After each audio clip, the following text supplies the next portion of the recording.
Всем привет! Сегодня наконец-то дошли руки распаковать задние стопы на Mitsubishi Lancer Evolution 7-8 модели и 9. В частности, вот эти вот, которые в кадре, это с 8 MR. Они просто идут с хромированной маской, так сказать.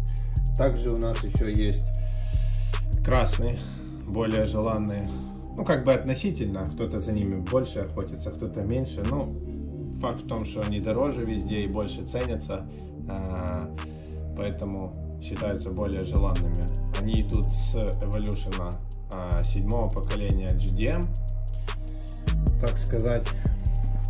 У нас их два стопа.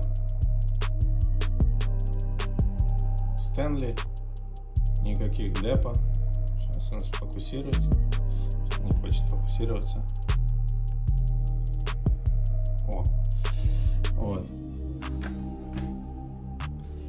Вот такие вот стопы. Также есть еще с 9-го Evolution, не менее желанные, с черной маской. Но мы пока что на них еще не нарвались. Будем тоже выслеживать, искать. Может получится.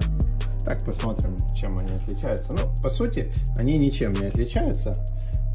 Просто здесь красная маска, здесь хром, здесь поворотник оранжевый. Все, это единственное, в чем разница. Вот.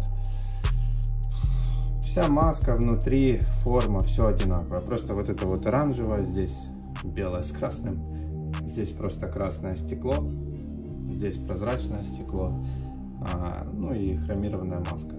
У Evolution, который 9, у него вот эта маска полностью черная, тоже смотрится очень прикольно, но мы еще на них не нарвались, потому что цены на них в Японии подросли, так же само, как и сами Evolution, уже и любой модели, неважно, это 7, 8, 9, они тоже все выросли в цене и неохотно разбираются, а продаются целиком. А те, которые зачастую разбираются, там уже хлам и особо брать-то и нечего.